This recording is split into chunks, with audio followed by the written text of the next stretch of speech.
Этот пирог готовится так быстро, что я сразу включаю разогреваться духовку. Беру 3 яйца.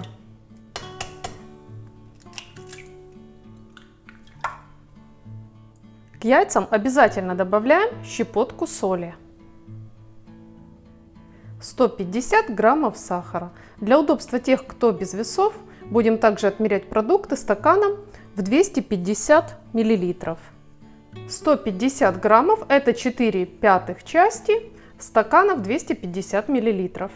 Для прекрасного аромата нашей выпечки добавляю пол чайной ложки ванильного сахара. И перемешиваю, взбиваю все ингредиенты просто венчиком. Так, чтобы сухие продукты растворились в яйцах. Затем в миску добавляем 180 граммов кефира или белого йогурта комнатной температуры. И снова перемешиваем до однородности. Также в этот пирог я добавляю немного сливочного масла. 40 граммов масла нужно растопить.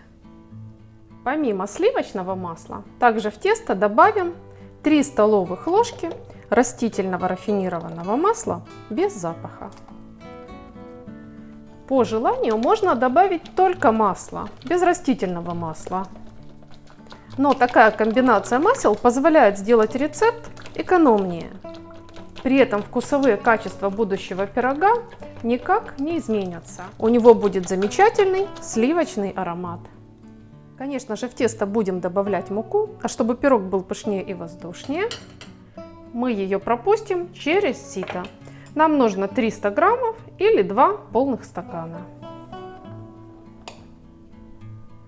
Вместе с мукой просеем пол чайной ложки пищевой соды. Соду можно заменить 1 чайной ложкой разрыхлителя.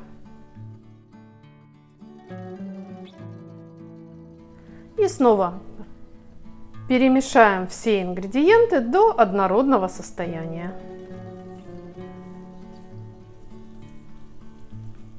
У нас получается такое вот достаточно густое, гладкое тесто со сливочным ароматом.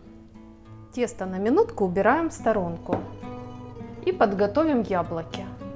Яблок беру 3 штуки, немножко больше, чем полкилограмма.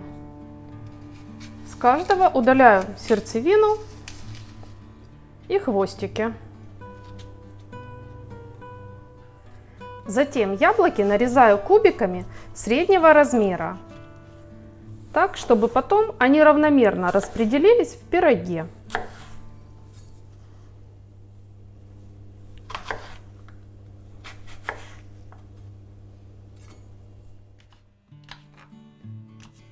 Форму для запекания смажем растительным или сливочным маслом. И хочу показать вам свою кулинарную хитрость. Как сделать, чтобы готовый пирог идеально вышел из любой формы. Мы посыпаем эту форму манной крупой. Вот так, дно и стеночки.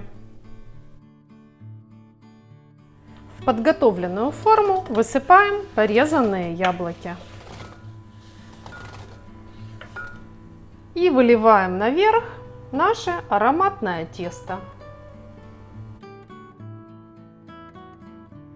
Тесто растекается по форме само, но так как оно достаточно густое, мы немного поможем ему распределиться как можно лучше.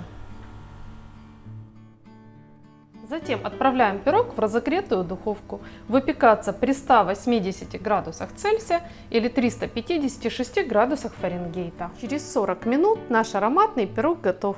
Правда, время запекания может отличаться в зависимости от духовки. Проверить готовность пирога очень просто при помощи деревянной палочки. Она должна выйти сухой и чистой. Как я вам и говорила, благодаря правильной подготовке формы пирог выйдет из нее очень просто. Этот пирог получается очень нежный, мягкий, с приятным ванильно-сливочно-яблочным ароматом.